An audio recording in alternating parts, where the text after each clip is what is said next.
Good day. Today we talk about magic, witchcraft, magical traditions. My name is Luc Sala and I'm talking with Baruch. And we're talking about a tradition or a form of witchcraft, a modern day type of witchcraft, which is called reclaiming. The word comes from a person named Starhawk, but we're talking with Baruch about what this is. What does it mean? We will be talking about magic, what it means for the people that practice it. We talk about the community, the political activism, in short, about reclaiming. Well, Baruch, in very short, try to explain what reclaiming is. Reclaiming is a modern magical tradition of witchcraft. There are many modern pagan traditions right now, and reclaiming is one of them. Yeah. What brings us immediately the word pagan. In the old days, when I went to school, you had Christians, you had religions that were like Hinduism or Buddhism, and then you had pagans, heathens, we call them. The use of the word pagan has changed. What do you mean by a pagan? Well, the old meaning of the word, as I understand it, is that it means the people who live in the country and the people who practice polytheism. And nowadays, I think paganism really means anything outside of the Abrahamic traditions. I think there are Abrahamic Jews, Christians, or Muslims might consider anything that isn't one of those to be pagans or heathens. Pagans. But in what we see these days in the New Age movement, pagan is seen as, say, more as a nature religion. I think for some people it is. I think for some people it's ceremonial and not so much connected with nature. And for some people it's just that it's something other than what they were raised with, that is polytheistic, that is not doctrinal and monotheistic. Okay, let's try to define what polytheistic is then. That it means many gods, but people think that, for instance, Hinduism, which is fundamentally a monotheistic thing, is polytheistic because they have many representations of that one god. What is the difference between something like Hinduism and polytheism as in a pagan? Well, it's different and it's not different. It depends on who you talk with. For myself personally, I don't really relate to deity as if they were people. And to me, they are all representations of different aspects of the sacred creation of the universe. For some people, they are very specific deities that they talk to and relate with and imbue with personality and have a relationship with. So I think it is different for different people.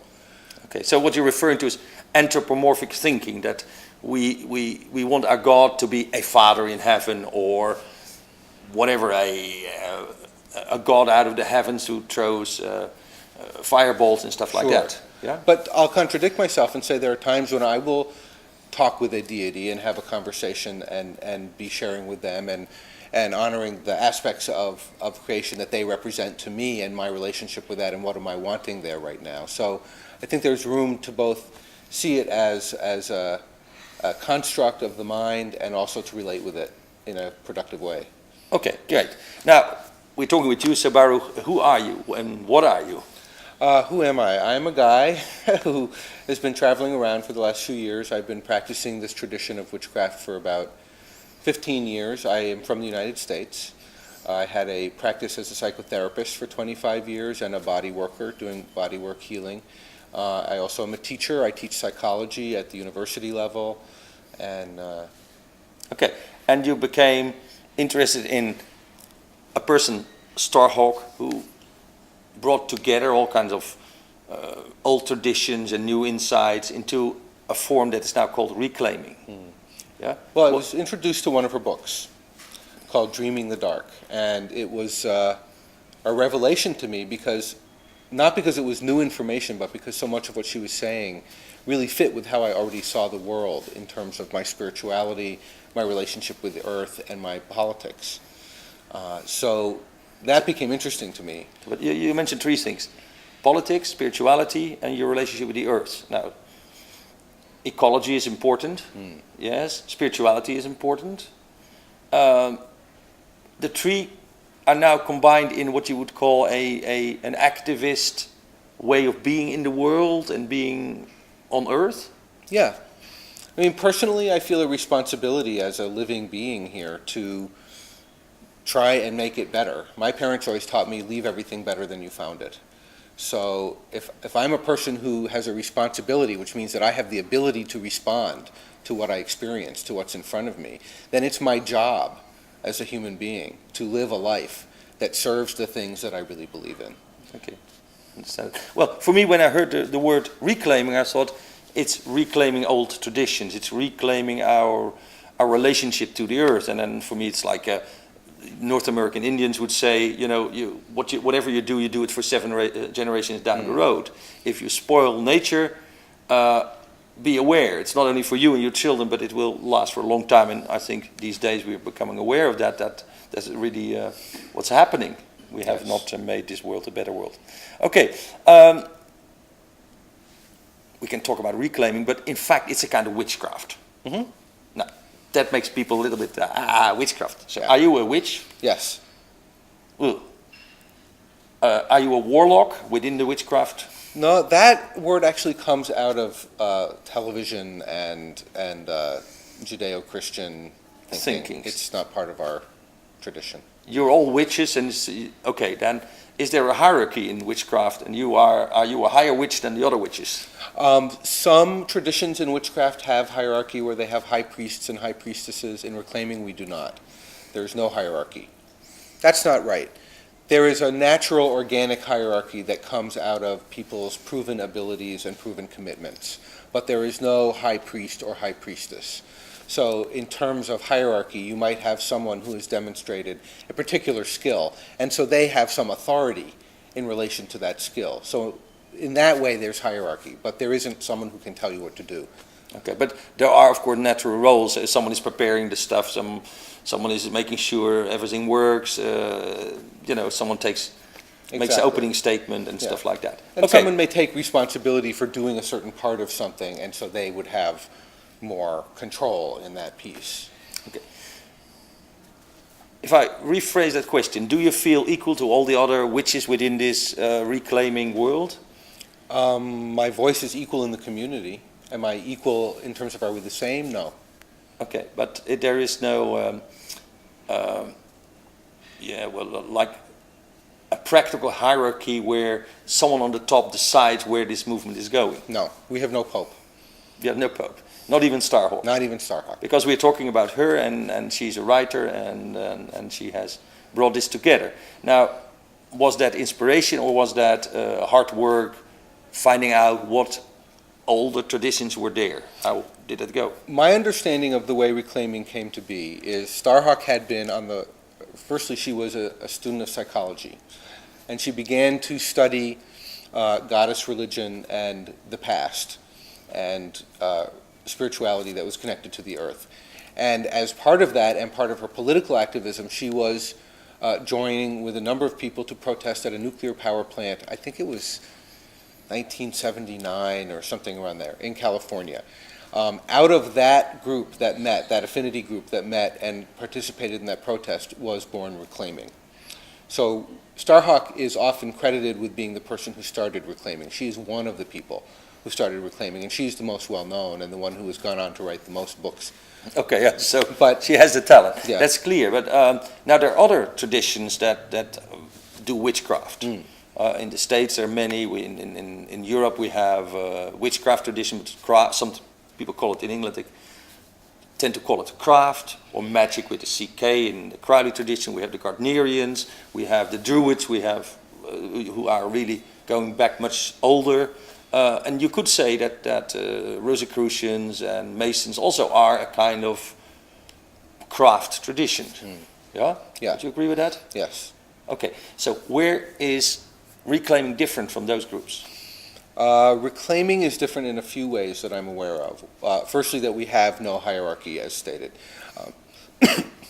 Secondly, we have no written doctrine. We have no scripture. There's no sacred text. There's no absolute set of rules. There's no dogma. Reclaiming is a very spontaneous, ecstatic tradition. So, for instance, when we gather together to do rituals, those rituals are planned, but there's a lot of room within those rituals for spontaneity, for dancing and singing and drumming and raising of energy and working on what the intention is of, if it's a ritual, what the intention is for that ritual. But for instance, a Gardnerian tradition is going to have a much more planned out, structured ritual that is not necessarily as spontaneous. So there are those kinds of differences. Another significant difference is that reclaiming really accepts as part of its core is this political activism, which is connected to earth activism. And that's not necessarily part of all pagan traditions in the same way. And in fact, some people have told me that they believe that spirituality and politics should be kept absolutely separate. So it's an interesting difference. Well, it's an age-old question, of course, if church and state should be separated. And I found it interesting that even in the Muslim tradition, the whole Shia and Sunni separation, schism, was related to the fact that Ali, the son-in-law of Muhammad, had links or was practicing magic, and that Muhammad didn't like that, so there was the split. So it really is the root of that, and you still see in the tradition the difference. I could say that the Shia are more ritual and more ceremonial than the Sunni. So this goes in all traditions. Now, talking about ritual, I think most people are familiar with a ritual like the Holy Mass in the church. You know, it's written down in a Latin canon, and you follow rules. Yes, in fact, it's a very beautiful thing. Yes, it's well laid out. It's survived a few thousand years, and it has these things like offering, gift, dedication, admitting guilt. All these, what you could say, structural parts of a ritual. Can we find these back in rituals like the reclaiming people do? Yes, our rituals tend to have a certain amount of a set form that we use as a guide. Within that form, there's lots of room for spontaneity and improvisation, and the form itself is always open to modification in any particular ritual. But there is a basic form that we work with. And ritual, whether it's a pagan ritual or a Catholic ritual or any kind of ritual, really, it really serves to nourish the people who participate in it, and that's the goal of it. Is that the goal, or are there other goals? I'm referring to the horse rituals in Hinduism, the fire rituals. Sometimes it's a very practical thing. Mm-hmm. People want to have more cattle, more wives, more money, power over an opponent, winning the war. In these old books, there's always these stories about how the magicians of the one group were stronger than the other ones. So there is something about efficacy. Does ritual give us something beyond this psychological well-being, connectedness, and all that? Well, I believe it does. I don't believe it always does. When I plan a ritual and participate in a ritual, I go in with an intention. What's my intention? Personally, my intentions usually have to do with things like healing or political change or supporting a friend, or I'm not doing ritual for money or things or love or like that. I think part of the idea is that ritual, and we'll call it magic, the shifting of consciousness, puts you in a place where you can flow with the way the universe is going.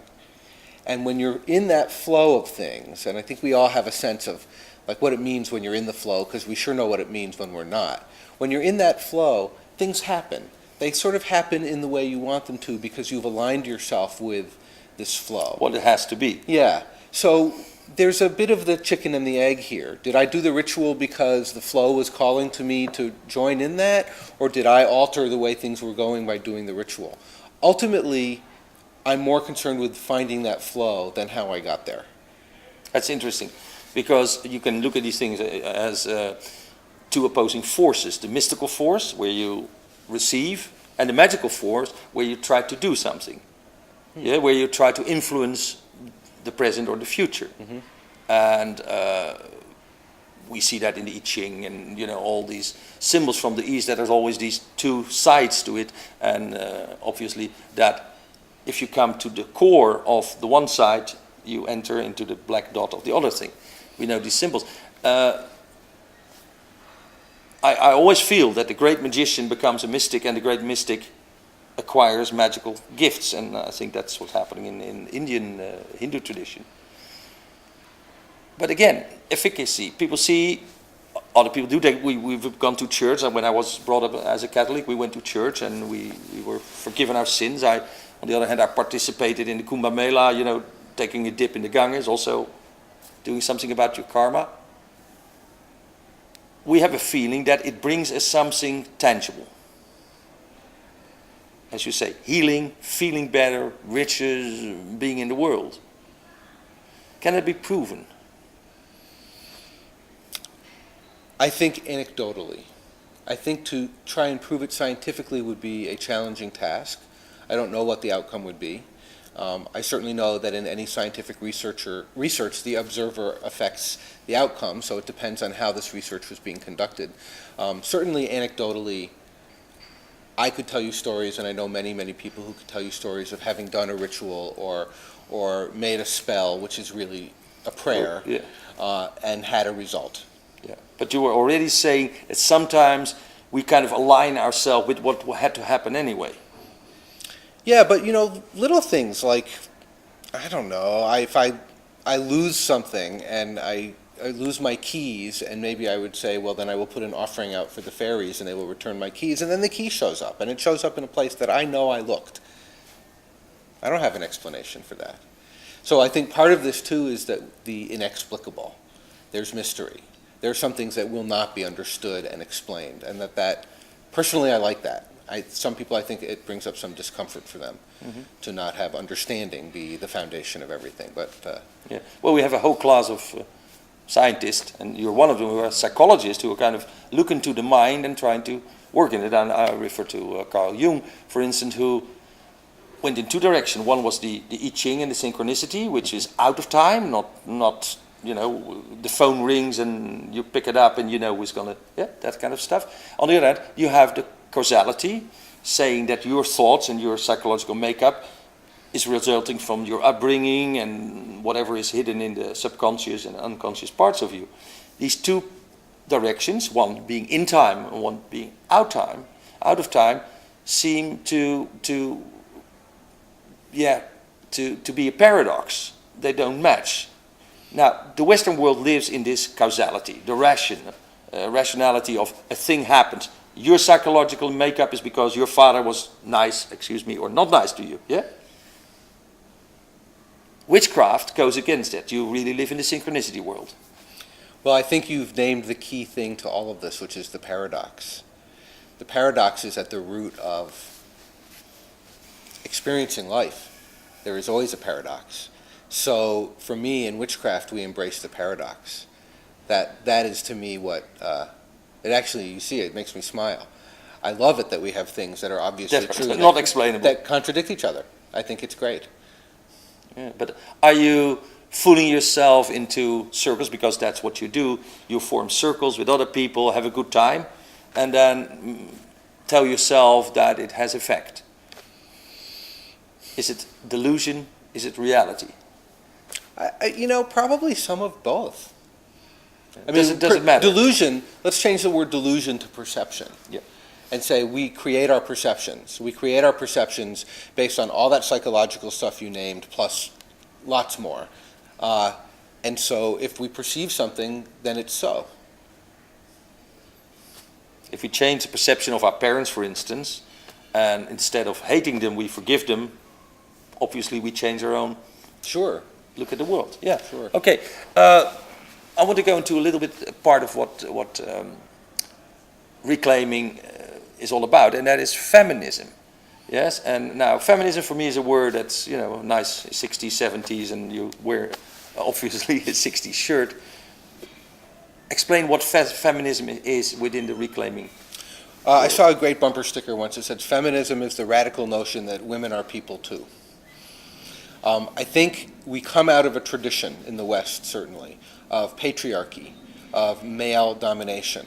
There was a time in Neolithic Europe that is speculated that wasn't so, but for quite some time now we've been living with a male-dominated cultural paradigm.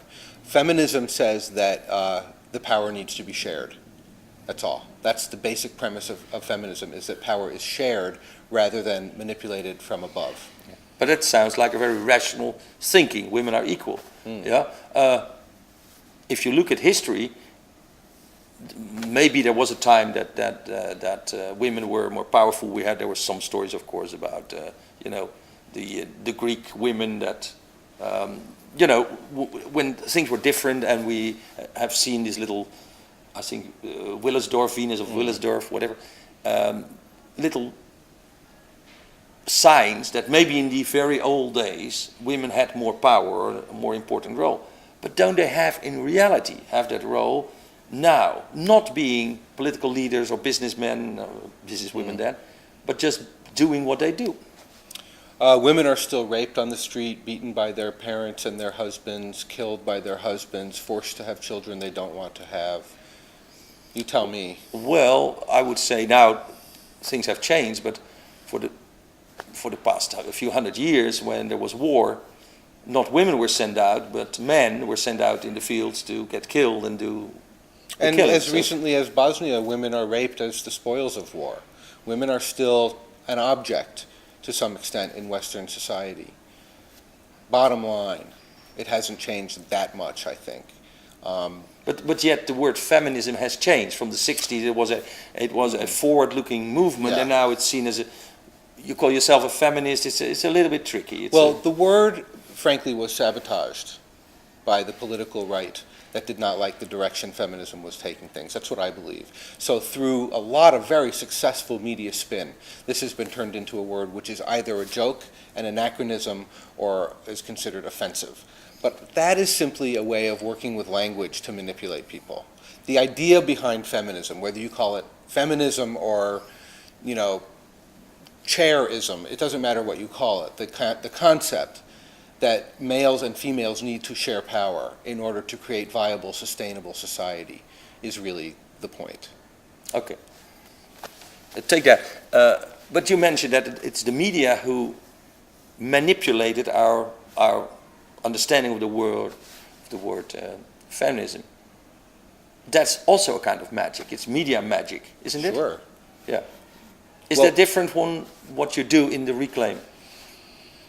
Well, if magic is, one definition of magic is that it's the shifting or changing of consciousness at will. So if that's magic, we're all doing it a lot of the time. The key word there being at will, that there's awareness to the shifting of consciousness. Yeah. Patanjali in the Yoga Sutras defines yoga as the moving of consciousness. Meaning bringing it outside of the ordinary, outside of the mechanical of what we all do, these little stimulus responses that we have and how we act. So he defines yoga as that. So yoga and magic have something in common. Yoga, the teachings of Gurdjieff, who talks about people learning not to be automatons. The teachings of Jesus, who talks about compassion and awareness and treating people the way you want to be treated. I think in many, maybe even in all spiritual traditions, there are some shared kernels of value or belief that are easily manipulated by people who seek power over. But I think the basis of spiritual life is this shared experience of being alive on this earth together. And that when we are in a place where we're choosing to be aware of the sharing instead of the power over, then we get to have heaven on earth. We get to have the lovely life that we want with our friends and family and our community. Yes, but other people would say these people doing witchcraft, pagan rituals, going out in nature, making circles, making fire, dancing, whatever, that's just childish stuff. You go back to your child, you're giving in to immature feelings of, needs that a mature person should not have. Well, I don't know if it's giving in to immature needs, but it certainly does bring out the child in one, and I think that's a good thing. Well, Jesus said, if you don't become like children, you will not enter the kingdom of heaven. Yeah. And we know that he probably meant the kingdom of heaven to be here. I think so. I think so too, yeah. Okay, but that's the psychological development of people joining what we could call covens or circles or nests. There's many words for people that together have rituals and work on themselves. how does that develop during those processes? Do you see change? Do people grow in whatever direction? I see change. One of the roles I have in reclaiming is that I teach classes, and I see people who take my classes changing over time. Are they changing because of the work in the class? I think partly because we are changed by all our experiences. So I think that this work changes people, and I can feel ways it's changed me. Well, explain that a little bit. You feel a better human being. You have more money, more friends, more sex. What changed? Lately, it's less money and less sex, but I feel like a better human being. I would say, in my life, my values have been really clarified.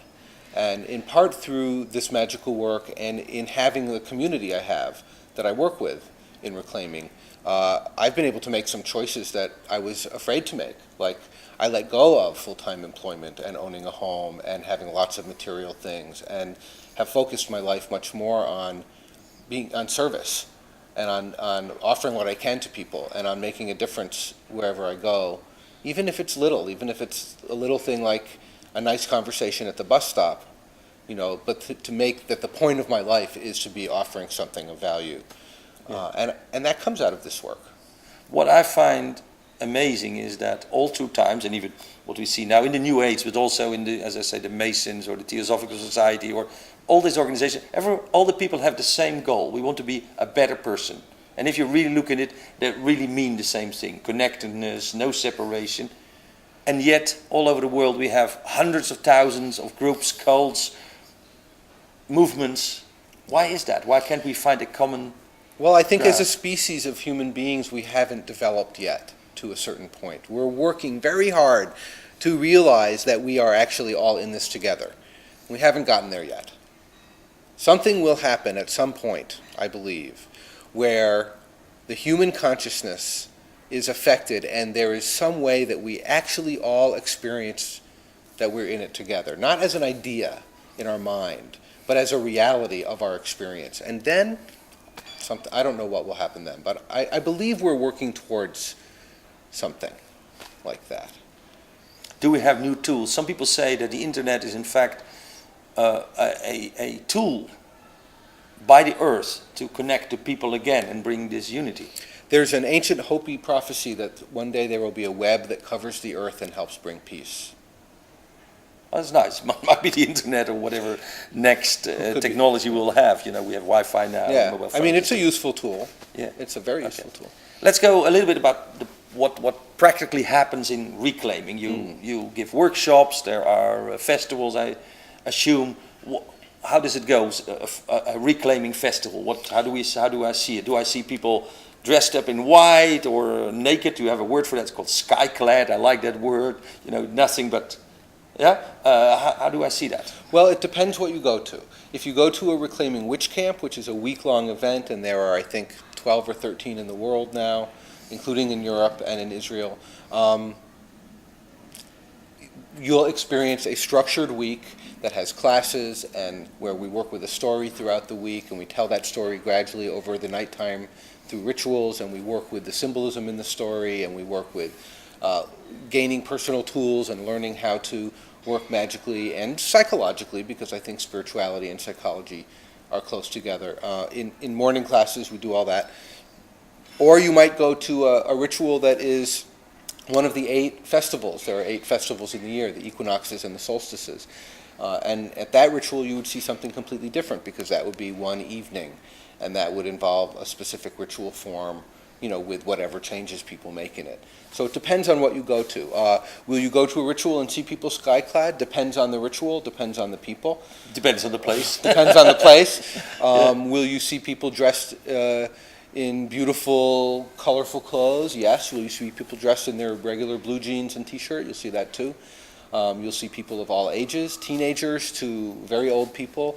The reclaiming community I come from in Vermont in the States, I think our oldest member, our honored hag, is 96 or 98 or something like that. So you have people of all ages, you have people from different socioeconomic classes coming together. Okay, but you mentioned there's a serious part. It's about self-development, and you use, I assume, techniques like yoga and intentional but is there also partying? Absolutely. Okay. Reclaiming is an ecstatic tradition. We do hold that all of our events are drug and alcohol free. Okay, So in that way, we're an ecstatic tradition, but we're not a party tradition like let's get loaded.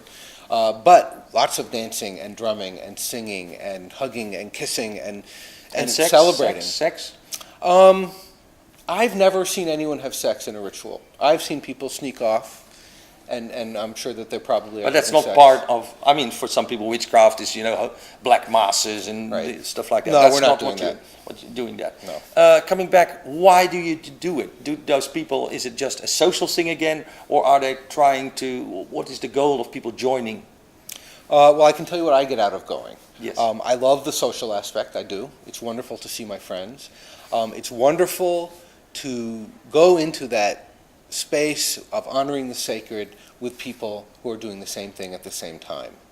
It's a wonderful feeling. It feels good. And it also builds power. It builds energy and power. When we do these rituals and we sing and we dance and we drum, we do something called raising power. And we do that with sound and with intention, and we raise energy. We get hot and we get this thing going, and you have a really wild, loud, ecstatic dance and song going with drumming, and that energy is being raised with an intention. So before the ritual, we've stated, what's the intention? Maybe someone is ill and we want to send them healing. Maybe we're sending energy for awareness to all of the leaders at the G8 summit. Maybe we're sending awareness to all of the police that are beating up the brothers and sisters in the street. But we're sending a message out into the cosmos. So that would be really the serious purpose. There is also... And those could be individual things for one person who says, I'm sick, or my brother is sick, or whatever, or very general things. Yes. Yeah. Yes. But this assumes that your minds and your ritual has power over what happens there. It's more, not power over, but power to contribute to. It's sort of different. If I take you out to dinner and I say, this is what you're having and I'm paying for it, that's different from saying, I have this much money, get whatever you'd like. Yeah. So it is joining, communion, no separation. Well, part of the human condition is this paradox of separation and connection. So I wouldn't say no separation. Okay, well, what is then the basic idea behind magic? Isn't it that we, by not separating ourselves from the outer world, and in the Hindu thing is thou art that, I am that, whatever is there, certainly my perception of what is there is me. It's me perceiving what I see. We assume red is red, but I don't know whether your red is my red. We just call it red and we look at the same thing. So that perception thing, is that important to... It's a really good question. I'm not sure how to answer it.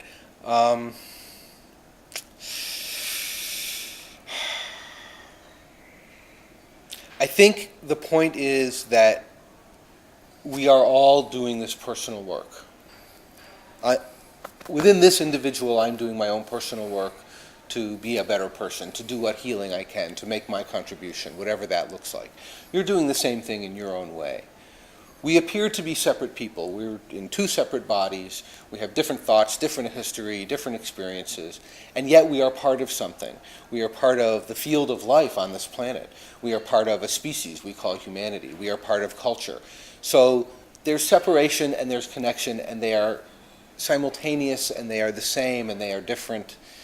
Well, if I make myself one with a person or an object or an intention, is that the moment I gain power? I mean, for me, I think what I know about magic is it's in the mind. In the end, it's in the mind. And all these things, the tools you use, and you have, all ceremonial tools that you can use, cups and whatever, are just helping you for this mind to take charge over matter there. Yeah, Yes? all those tools are symbols. They're symbols. They're helping you.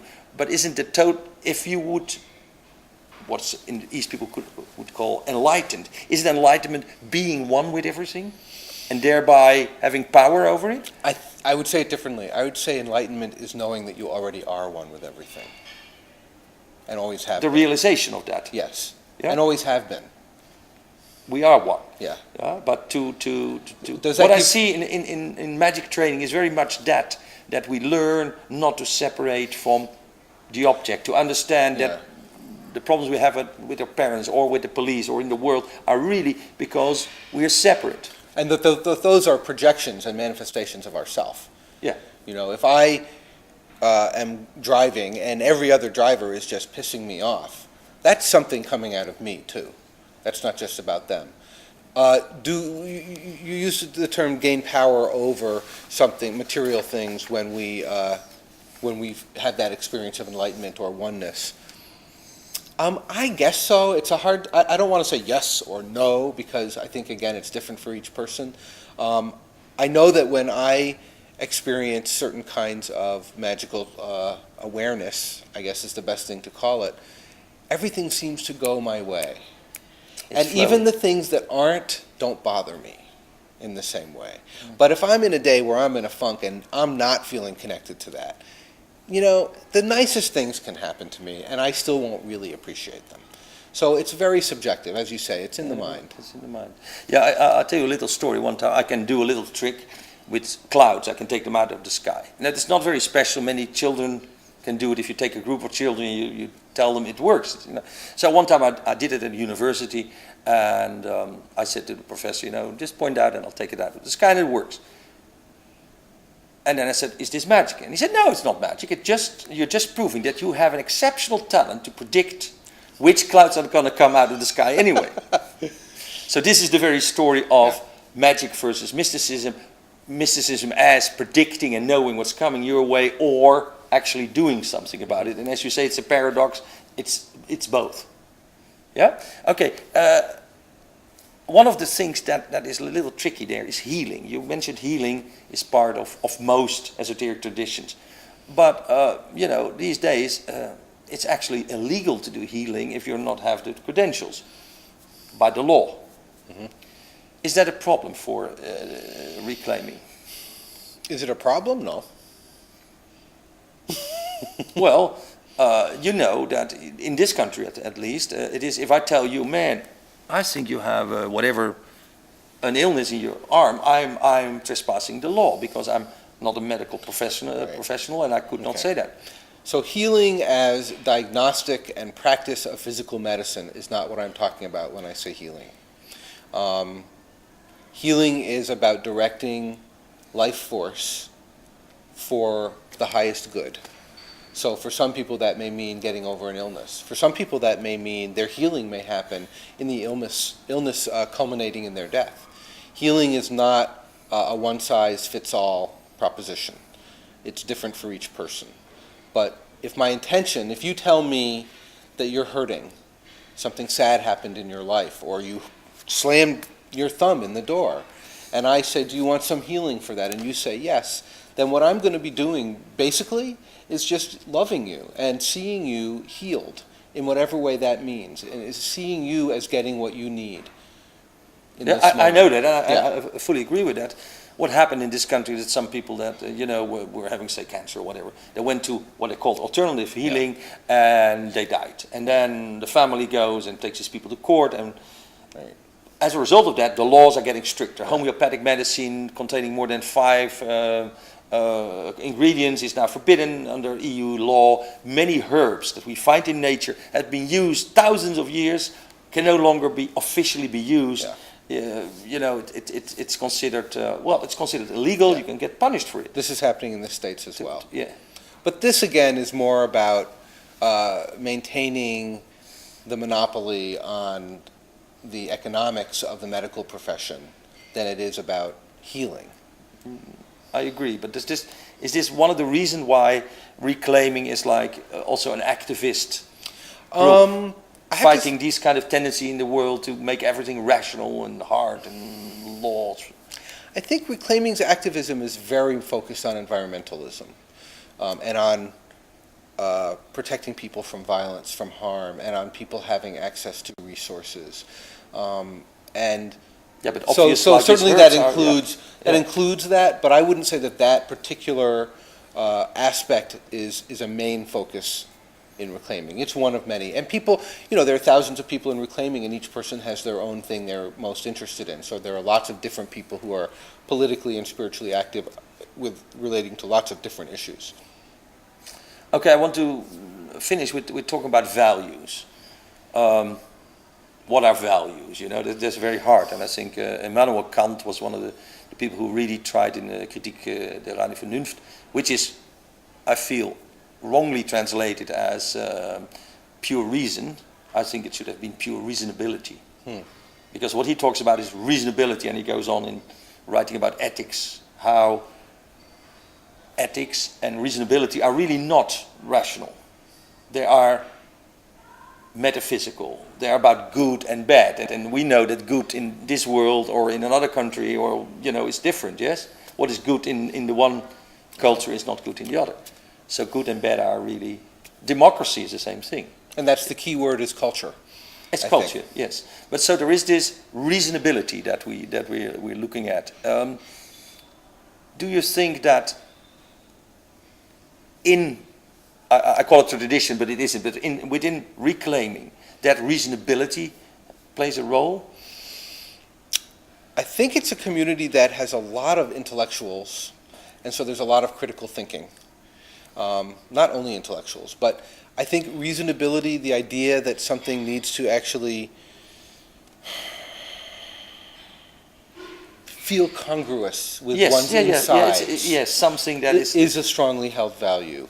Probably more than it needs to make sense to the mind. So does that mean that you kind of are against doctrines in general?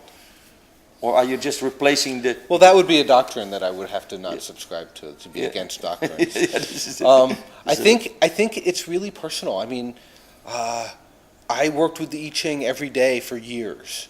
Was I using it as doctrine? I don't know, maybe, probably, to some extent. I was consulting this book every day for years and reading what it said and letting that inform my choices and my perspective. So I wouldn't say no doctrine, but I would say doctrine with a critical eye, not blind adherence to dogma. Kritiek zum reinen reasonability, of to pure reasonability. What is it that we are humans about? Yeah? Yeah. But in this present day world, doctrine, fundamentalism has taken an enormous role. Aren't you bringing another kind of fundamentalism relating to the pagan old tradition next to Islam and Christianity? It's not my intention to, and I really hope that's not what I'm doing. And I don't think it is. I don't think I'm being fundamentalist about it because I'm really open to whatever contributions people make to the tradition that have that congruous feeling for me. And someone else, I mean, I've been at a reclaiming ritual where someone invoked Jesus and Mary, and it was fine. It was beautiful. Now, I'm sure I know people who consider themselves witches who would be offended by that. So for me, the fundamentalism comes into place when you have a very strict set of what is and is not acceptable. And I think that I'm a bit more relativistic than that. I have lately been thinking a lot about the difference between good and evil, and does evil exist? Does evil exist as its own force? Are there evil deeds? Are there evil people? So I'm curious about... Isn't that also a level? A good example is that if we believe in entities and levels of awareness, that at some level, some entity might say we have to protect the earth and the people there, yes? On a much higher level, maybe on the universe, on the galactic level, once we say, well, it's about time, there's a little example made, let's blow up this little planet that's out there, whatever, yes? Both of them would think good and bad in a different way. Yeah? The result could be totally different for us being on Earth. So the same is true, to go back to the question about doctrine. Yeah. It all depends on how you use it and what your perspective is. Okay, well, we've covered a lot of things about reclaiming, about the witchcraft that you do. What did I miss out on anything? Oh, we could probably keep going for 10 more hours, but we don't have that much time right now, so okay. It's a start. Okay, Baruch. Thank you for being here and talking about witchcraft, reclaiming the roots of that, and how in practice that translate to what you do. And as far as I think people like you, with whatever hat, whether it's reclaiming or whatever, are an asset for this world, and make it a better place to be. Thank you. Thank you very much.